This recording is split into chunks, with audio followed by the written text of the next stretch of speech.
مولاي صل وسلم دائما أبدا على حبيبك خير الخلق والحبيب الذي ترجى شفاعته لكل هاو من الأهوال متهم يا رب بالمصطفى بلغ مقاصدنا واغفر لنا رمضا يا واسع الكرم. بسم الله الرحمن الرحيم. السلام عليكم ورحمة الله وبركاته. Alhamdulillahilladzi an'amana bi ni'matil iman wal islam. Asyhadu an la ilaha illallah wahdahu la syarika lah wa asyhadu anna sayyidana Muhammadan abduhu wa rasuluhu la nabiyya wa la rasula ba'dahu. Allahumma shalli wa sallim ala sayyidina wa habibina wa syafi'ina wa maulana wa qurrati a'yunina Muhammad ibn Abdillah miftahi babi rahmatillah adada ma fi ilmillah salatan wa salaman daimain bidawam mulkillah wa ala alihi wa sahbihi wa man wala amma ba'du.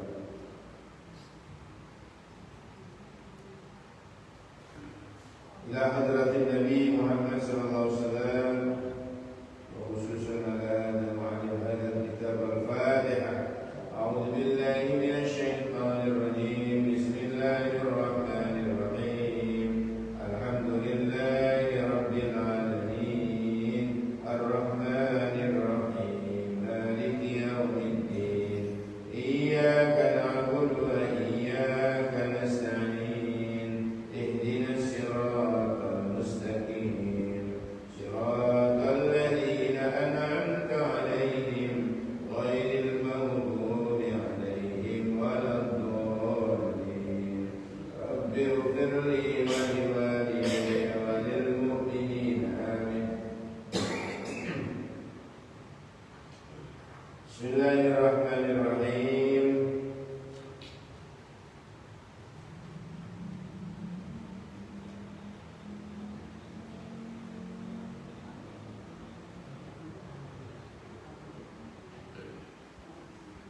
Ibu bapak sekalian yang saya muliakan,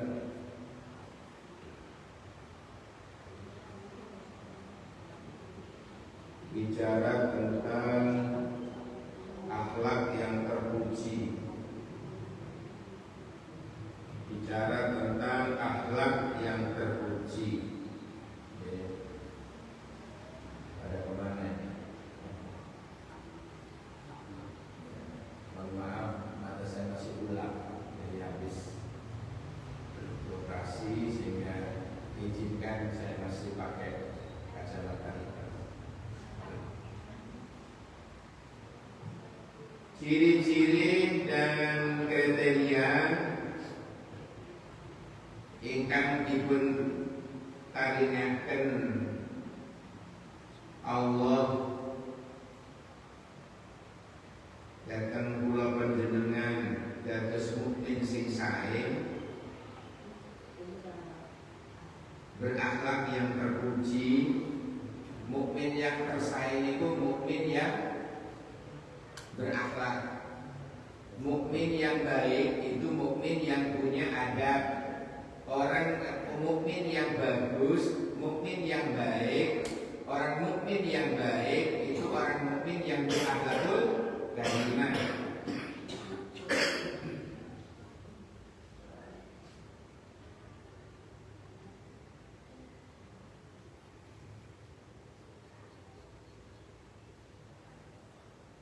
Allah dawuh qad aflahal mu'minun. Sungguh beruntung orang-orang yang beriman. Jadi mukmin itu untung sangat. Ya, keberuntungannya bisa dirasakan di dunia dan besok kelak di akhirat. Sehingga Allah dawuh, qad aflahal mu'minun, sungguh beruntung orang-orang yang mukmin, orang-orang yang beriman. Siapa mereka yang dikatakan orang-orang mukmin yang beruntung itu? Siapa? Dawuh Gusti Allah, alladzina hum fi salatihim khashi'un, orang-orang yang di dalam sholatnya itu fokus, khusyuk. Tapi oleh sebagian ulama, karena khusyuk itu angel, maka diberi makna istiqomah. Sholatnya orang-orang yang istiqomah. Istiqomah menjalani sholat. Kalau di sini khosyi'un diartikan khusyuk, angel, gak masuk kula jenengan. Wong gigit nyamuk ae bingung.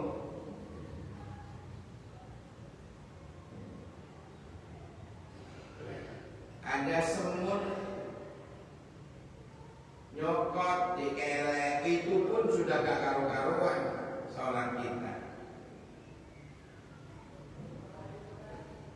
Khusyuk itu Masya Allah asik dengan Allah. Pernah Sayyidina Ali itu kena panah di belakang, di keker ini orang panah Pak, mancep, lorongnya gak karu-karuan. Bilang ke teman sahabat yang lain, tolong nanti copotan ya. Kapan ya Sayyidina Ali? Nanti pas aku sholat, bareng ini tak sholat sunnah. Akhirnya Sayyidina Ali ini wudhu. Sayyidina Ali loh ya. Ada orang yang mengatakan Sayyidina Umar, Sayyidina Ali dalam riwayat. Sayyidina Ali ini kemudian wudhu, kemudian sholat mutlak 2 rakaat. Janji ke temannya tadi, tolong panas sing mancep nang aku copotan. Padahal yang dicopot, ya Allah, kakar-karuan Pak, sakitnya. Nah, Sayyidina Ali ini terkenal orang yang khusyuknya dalam sholat luar biasa. Akhirnya beliau sholat Allahu Akbar. Di saat sholat itulah oleh sahabat yang lain diambil panahnya itu Pak, pelan-pelan. Tapi kan katut daging itu. Jenenge panah itu kan modelnya ngeten gitu. Nah, terus kalau ditarik begini kan daging katut. Sampai Sayyidina Ali ini tahiyat. Terus innaka hamidum majid. Assalamualaikum warahmatullahi. Assalamualaikum warahmatullahi. Tanya ke temannya tadi, sudah sampun Sayyidina Ali. Ya Allah, panah mancep ditarik itu gak kroso, saking khusyuknya, saking asiknya dia dengan Allah dalam sholat. Asiknya dalam sholat sehingga tak terasa. Awal-awalan nyamuk nakal, woi terus kudu mesul.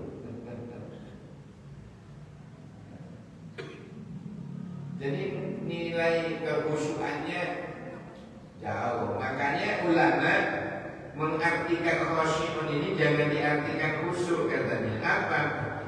Sholat yang istiqomah itu saja. Karena kalau ini diartikan khusyuk, kita nggak katut ini.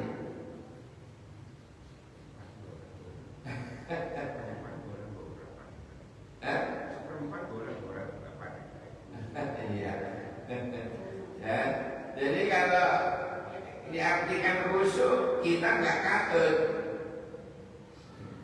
Bukan sholatnya orang biasa. Khusyuk ini Masya Allah ya, khusyuk. Yang kedua, khusyuk itu bukan berarti tidak ingat apa-apa. berarti tidak iling napa-napa.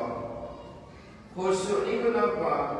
Fokus konsentrasi dengan Allah, asik bercengkrama dengan Allah, asik berdialog dengan Allah. Bukan berarti gak iling napa-napa loh. Lah khusyuk diartikan gak iling napa-napa, ya lali wis entuk pirang rakaat. Lali. Ini kenapa Allah mengatakan sungguh beruntung orang-orang yang beriman. Siapa orang yang beriman itu? Alladzina hum, yaitu orang-orang yang mereka itu fi sholatihim, dalam sholatnya khasya'un. Istiqomah kalau kita. Kalau sahabat tingkatan tabi'in, tabi'in, sahabat sampai rasul, ya itu tingkatannya khasya'un. Lagu jenengan awak sing masuk, sing penting istiqomah dulu. Daimun dulu. Illal ladzina hum an salatihim daimun. Kecuali orang-orang yang sholatnya terus menerus, acik.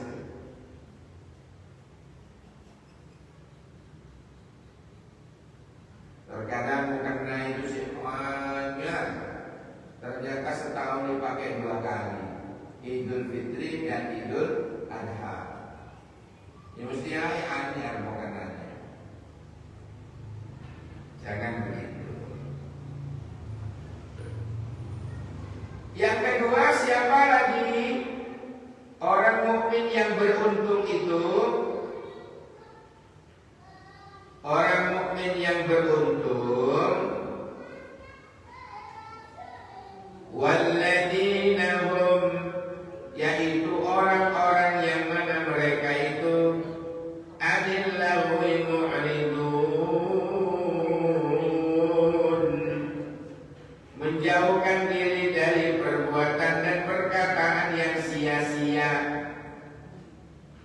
Jadilah kaono gunani wis ora usah ngobrol.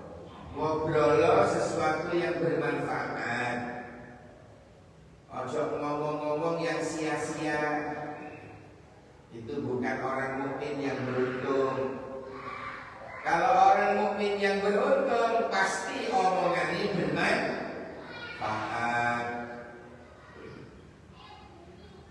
Bukan ya sekedar cangkruk. Oke, cangkruk silakan, ngopi-ngopi bareng. Tapi yang ada manfaatnya. Terkadang cangkruk tapi tidak ada manfaatnya. Muncullah iblis datang membumbui.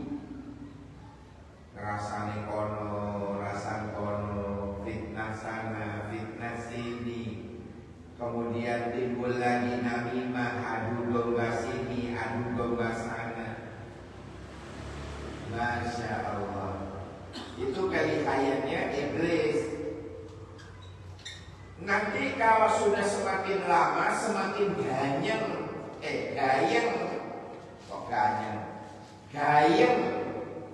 Obrolannya semakin melantur kemana-mana.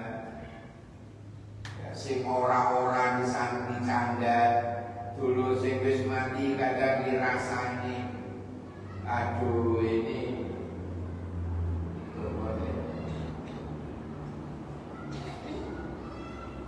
Jadi kita hukumnya haram membicarakan kejelekannya orang mati. Tak boleh. Jadi menjelek-jelekan yang hidup saja haram, apalagi yang sudah wafat. Yang mana yang wafat itu sudah istirahat, sudah roha. Artinya sudah selesai. Ya, sudah selesai. Perkaranya dia, urusannya dia tentang dunia ini sudah selesai. Terus ngapain kita bicarakan kejelekannya? Tidak ada manfaatnya. Jadi membicarakan kejelekannya orang hidup saja tidak boleh, haram, apalagi yang sudah meninggal dunia. Kalau yang meninggal dunia kata Nabi, udkur al-hasanat, udkuru al-hasanat, sebutkanlah kebaikan-kebaikan mereka saja. Kenapa? Karena mereka sudah sampai pada batas. Sudah sampai pada batas.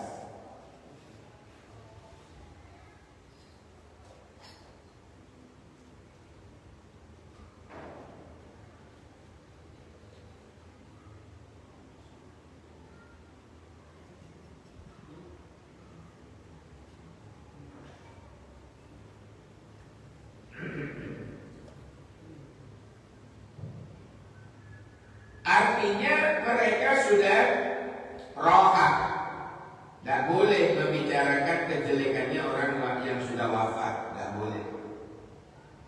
Kita tinggal diperintah oleh Rasulullah, hendaklah kita selalu menyebut kebaikan-kebaikannya yang dulu pernah dia lakukan. Tidak boleh menyebutkan tentang kejelekan-kejelekan mereka. Ini termasuk di antara akhlak yang terpuji. Ini kita malam ini kan kita kajian akhlak. Kajian akhlak itu ada dua.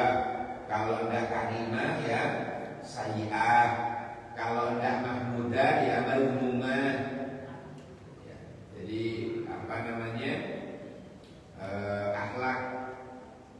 Ada akhlak mulia, ada akhlak yang jelek, ada akhlak yang terpuji, ada akhlak yang tercela, gitu ya. Jadi walladzina hum 'anil lagwi mu'ridun, orang-orang banyak ya, yang mana mereka itu menjauhi baik ucapan maupun perbuatan dari sesuatu yang yang sia-sia. Yang sia-sia dari perbuatan, baik perbuatan maupun perkataan yang tiada berguna, yang sia-sia. Jadi orang yang mukmin yang beruntung itu selain sholatnya istiqomah, kalau tingkatan tabi'in, sahabat itu khusyuk, itu yang khusyuk. Tapi kalau tingkatan awam, tingkatan kita, yang penting istiqomah aja dulu. Kalau kita lanjut kepada tingkatan khusyuk, rasanya kok masih jauh. Tapi kita tetap berusaha ke sana. Terus siapa lagi kata Allah? Orang-orang mukmin yang beruntung itu walladzina hum, yaitu orang-orang yang banyak, orang akeh, lizzakati fa'ilun, yang menunaikan zakatnya. Ini orang mukmin yang beruntung, ya, orang-orang yang menunaikan zakat, tidak lupa zakatnya. Zakat itu ada 3 ya. Ada zakat fitrah, mensucikan jiwa. Yang kedua zakatul mal,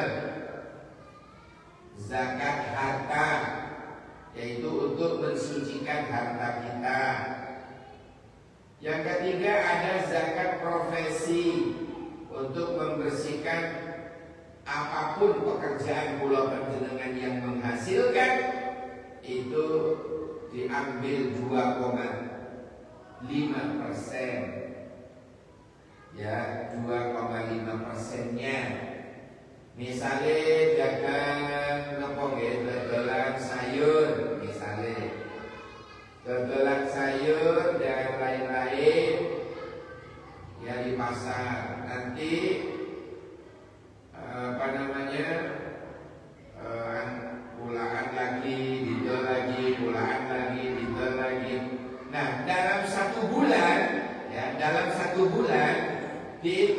itu untungnya itu.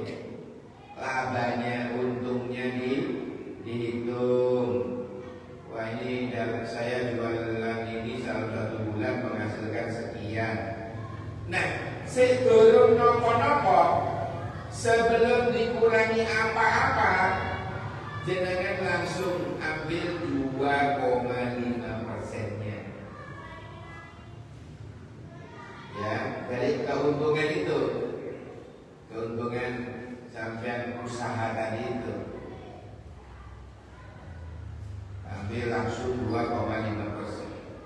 Jangan menunggu hasil dari keuntungan kita itu dikurangi PDAM, dikurangi PLN, dikurangi nyaur utangin, ya, dikurangi arisan. Jangan gitu. Nopo enteng lo, gak situ. Nopo boten siap zakat Maria. Sama dengan gaji bulanan.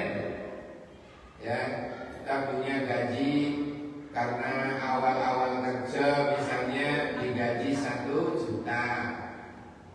Maka 2,5%-nya berapa? Kalau 1 juta 25. Maka yang 25.000 itu jangan sampai katut kelak mendelik kelak duit. Bukan itu maksudnya, duitnya katut keblon. Jangan. 2,5%-nya itu haknya fakir miskin atau orang-orang yang berhak menerima. Jangan bukan hak kita 2,5%-nya itu. 25.000 dari 1 juta. Alhamdulillah kerjaannya bagus. Oleh bosnya ditambah gajinya menjadi naik jadi 2 juta. Gajinya jadi 2 juta. 2,5% dari 2 juta 50. Maka yang 50 itu disisihkan. 2,5% dari 2 juta itu kan 50.000. Nah, yang 50.000 itu jangan diapa-apa. Diambil, disisihkan, nanti diberikan orang-orang yang berhak untuk menerima. Bukan hak kita itu. Jangan sampai katut galak. Duit kok hilang, mendelik. Dan katut belanja maksudnya. Ya alhamdulillah beberapa tahun gitu ya.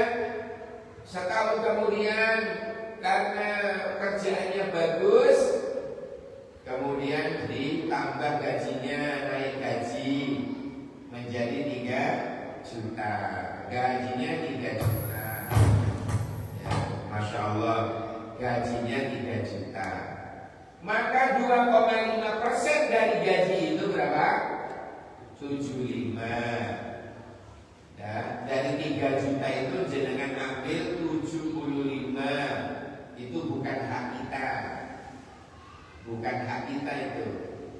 Ambil untuk membersihkan gaji kita. Ternyata tahun berikutnya dia gak kerjanya bagus, oleh pimpinannya dinaikkan lagi menjadi 4 juta. Kerjanya bagus, dinaikkan gajinya jadi 4 juta. Nah, yang gaji dari 4 juta langsung diambil 2,5%. Berapa? 100. Dari 4 juta kita sisihkan 100. Karena yang 100 itu bukan hak kita. Paham sampai sini ya? Biar kita tidak berurusan di akhirat makan yang bukan hak kita. Jadi kalau gaji 4 juta 2,5%-nya ya 100. Itu terus ke atas itu. Terus ke atas. 5 juta berarti 125. Gitu terus. 6 juta berarti 150. 150 terus naik. Jadi gajinya naik, zakatnya naik, gitu. Tapi jangan khawatir, ya, 1 rupiahnya diganti oleh Allah 10 kali lipatnya. Berarti kalau panjenengan ketika mengeluarkan gaji 6 juta kali 150, maka yang 150 itu oleh Allah diganti, dilipatkan 10 kali lipatnya. Gantinya itu luwih-luwih, Pak. Gantinya itu luwih-luwih. Napa karase Kanjeng Nabi mana qasamalun bisadaqatin bal yazdad bal yazdad bal yazdad.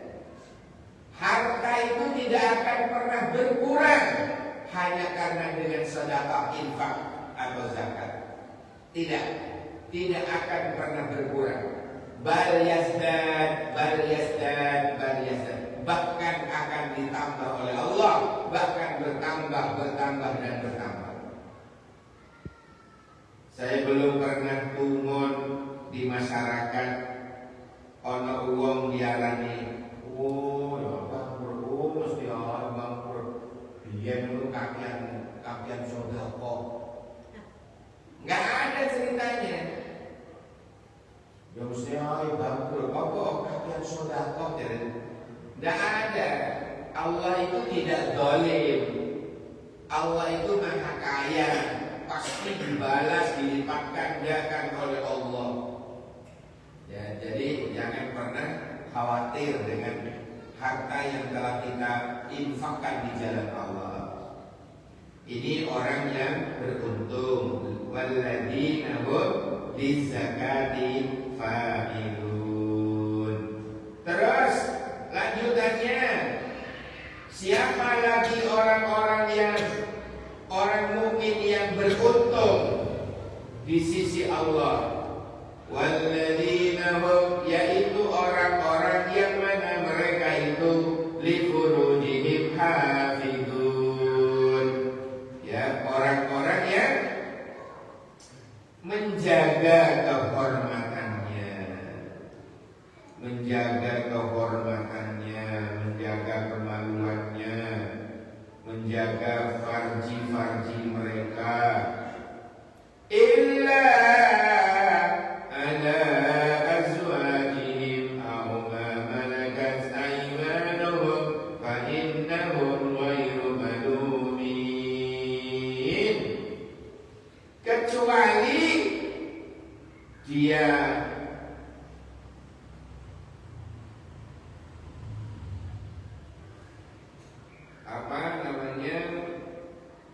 dia keluarkan ke tempatnya, ya, melalui istri mereka sendiri yang mereka miliki. Fa innahum ghairu malumin, sesungguhnya mereka dalam hal ini tiada tercela. Ya, saya tidak bicara kaum malakat saimanhum. Sekarang sudah tidak ada lagi budak. Ya, jadi pandai menjaga, orang-orang yang pandai menjaga kemaluannya, menjaga kehormatannya, kecuali kepada istri mereka sendiri.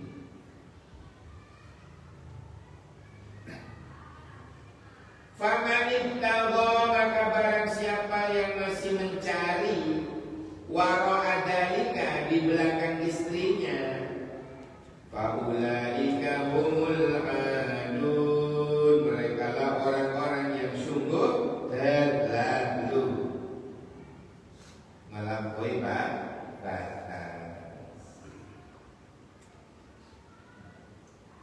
Makanya cepat dihalalkan. Kemana? Ya akad, ya. Sudah semester berapa? Semester akhir, Pak. Oh ya, wayai. Semester terakhir wayai. Gak usah jauh-jauh carinya, Mas, di jamaah sendiri banyak.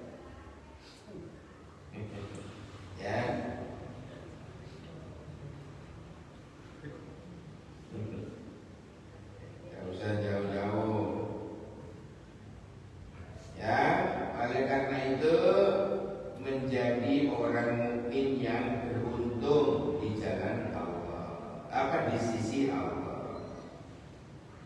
Siapa lagi? Nah, dikatakan oleh Allah orang mukmin yang beruntung itu walladzina hum li amanatihim wa ahdihim ra'un. Walladzina hum yaitu orang-orang yang mana mereka itu li amanatihim terhadap amanah-amanahnya yang diberikan kepadanya wa ahdihim dan janji-janjinya ra'un. Ya, mereka sangat memelihara. Ya, memelihara itu berarti menjaganya dengan baik. Janjinya, amanahnya dijalani dengan baik, janjinya ditepatinya dengan baik. Itu orang mukmin yang beruntung. Kalau ada orang mukmin yang jonja janji, gak ditepati, kudu mukmin namanya. Nopo? Bojo.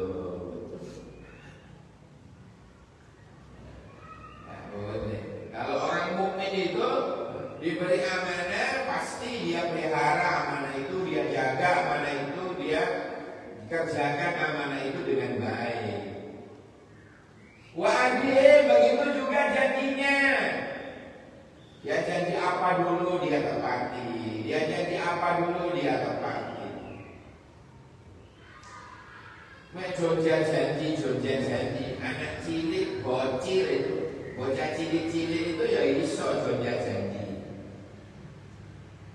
Tapi kalau dikatakan di sini orang mukmin yang beruntung di sisi Allah, baik itu di dunia maupun di akhirat, ini tadi entah yang beberapa ini tadi ya, orang-orang yang memelihara amanah dan janji mereka.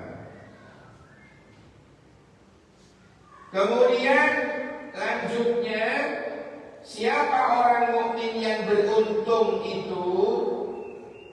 Orang mukmin yang beruntung itu walladzina hum, yaitu orang-orang yang mana mereka ala sholatihim terhadap sholatnya yuhafidun, yang memelihara sholatnya. Orang-orang yang menjaga sholat 5 waktunya itu dijaga.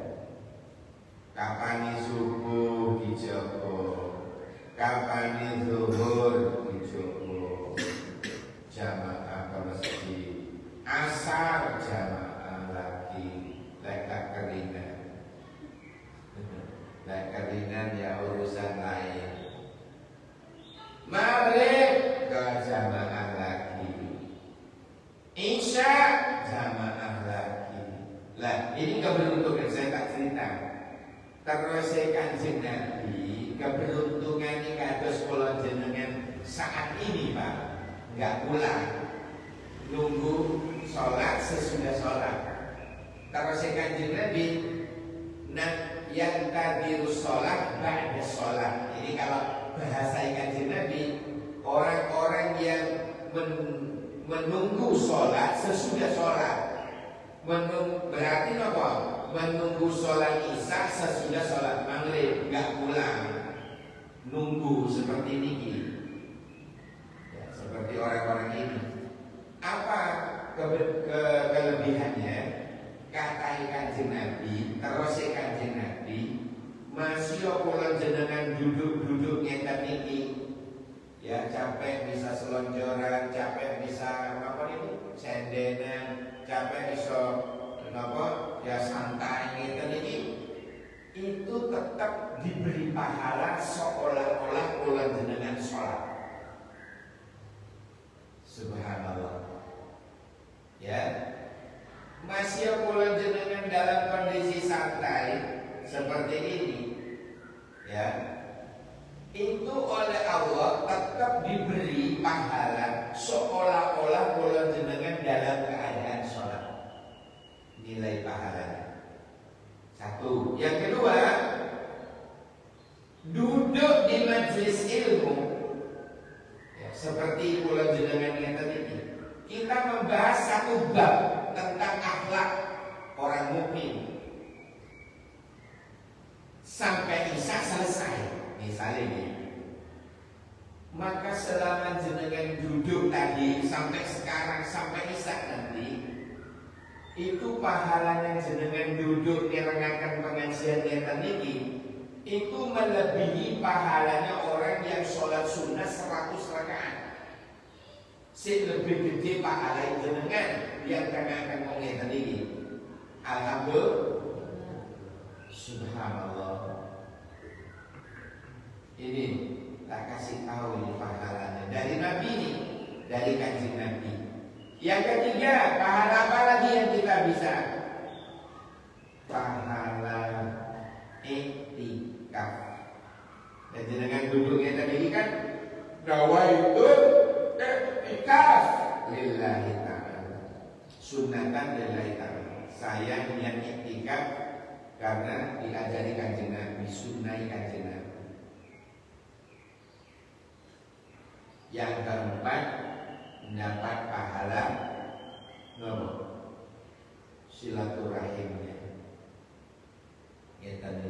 Ini kan seandainya tidak ada pengajian ngeten, Pak, barangkali saya susah ketemu Pak ini.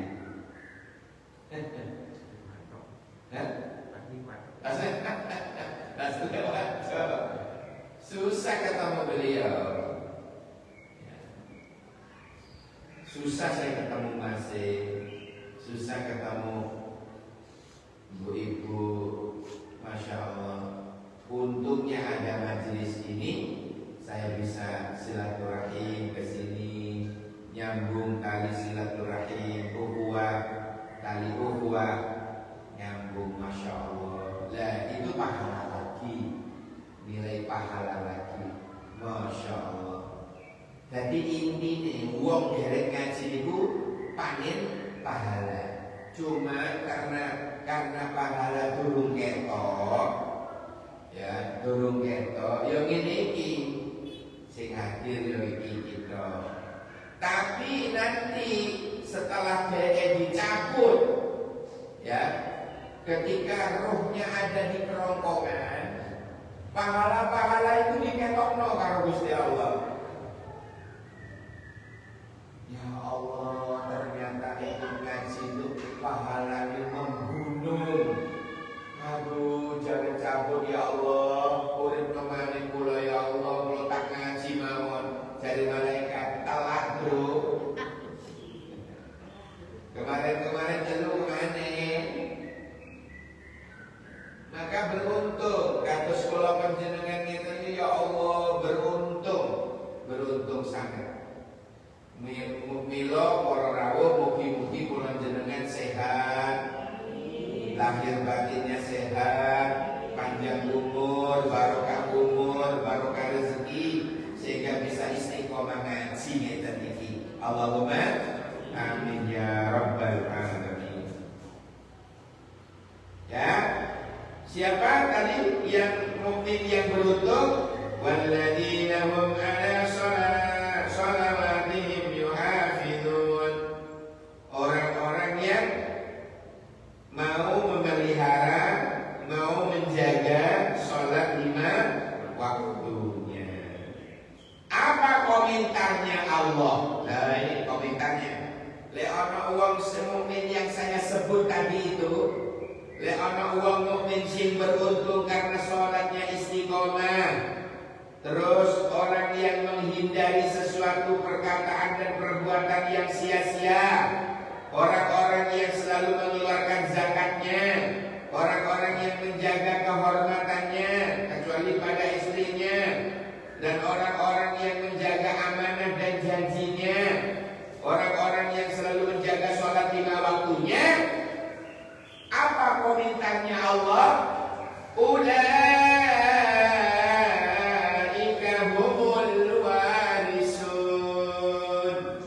Mereka lah orang-orang yang berhak memperoleh warisan dari Allah.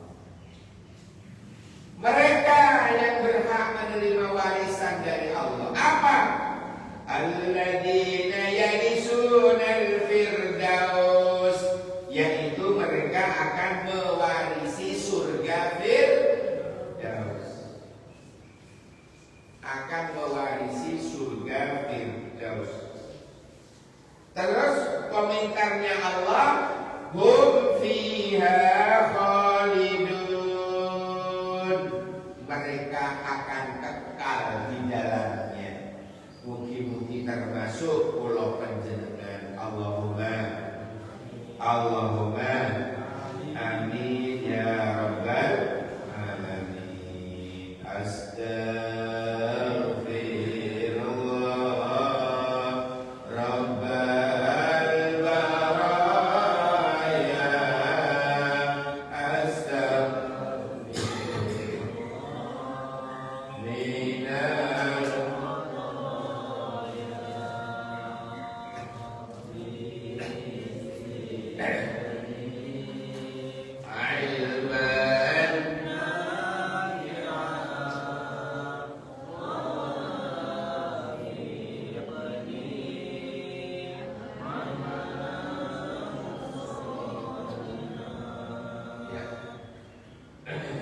Alhamdulillah, biasa istighfaran, biar saya bisa minum jahenya.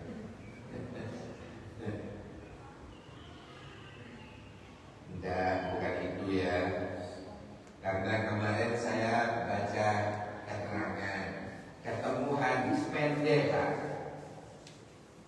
Ternyata besok di akhirat itu, ya, salah satu di antaranya besok di akhirat, ketika oleh Allah dikasih apa buku catatan, dikatakan oleh malaikat, beruntunglah orang-orang yang dalam catatannya itu orang yang banyak istighfar. Makanya istighfarlah. Ketika ditemui oleh malaikat, ternyata catatan di buku mulan jenengan itu mau apa istighfar, dia termasuk golongan orang-orang yang dispesialkan oleh malaikat. Orang yang spesial, orang khusus yang akan melewati pintu khusus di dalam surga. Ya, makanya istighfar. Makanya di mana-mana majelis taklim saya selalu berpesan, lagi soge panjenengan habis jamaah yang bisa jenengan duduk dulu, jangan langsung pulang, ambil tasbih, baca 100 istighfarnya modelnya tadi. Rabbighfirli wa liwalidayya, Rabbighfirli wa liwalidayya, Rabbighfirli wa liwalidayya, Rabbighfirli wa liwalidayya. Terus satu putaran tasbih. Itu jangan pernah ditinggal. Misalnya mari sholat subuh, yang lain pada pulang, jenengan maca niku di sakjane iki maksud. Atau bisa diambil dari awal. Begitu jenengan masuk, adat masuk lama, jenengan sholat sunnah, jenengan istighfari koyok ngoten. Rabbighfirli wa liwalidayya, Rabbighfirli wa liwalidayya, Rabbighfirli wa liwalidayya, Rabbighfirli wa liwalidayya, sampai 100. Ya. Terus panjenengan baru pulang. Ya. Sanggup kira-kira bisa? Atau ini ya, jenengan susu ada tamu, maka istighfarnya, ya, maka istighfarnya sambil jalan pulang ke rumah itu. Nah, makanya alhamdulillah kalau ibu-ibu di sini begitu pulang langsung ngunduh ini. Itu biasanya sambil istighfar. Jadi tidak lagi ngerumpi. Semoga ada barokah manfaatnya. Mumpun ini. Kata dia nopo yang saged kawula aturaken mugi-mugi dados ilmu yang bermanfaat. Allahumma amin ya rabbal alamin. Rabbana fa'na bima 'allamtana rabbi 'allimna alladhi yanfa'una rabbi faqina wa faqihana wa qarabatin lana fi dinina. Subhanaka Allahumma wa bihamdika asyhadu an la ilaha illa anta astaghfiruka wa atubu ilaik. Subhana rabbika rabbil izzati amma yasifun wa salamun alal mursalin walhamdulillahi rabbil alamin. Kata kesendirian tanpa kekasih. Sekian, terima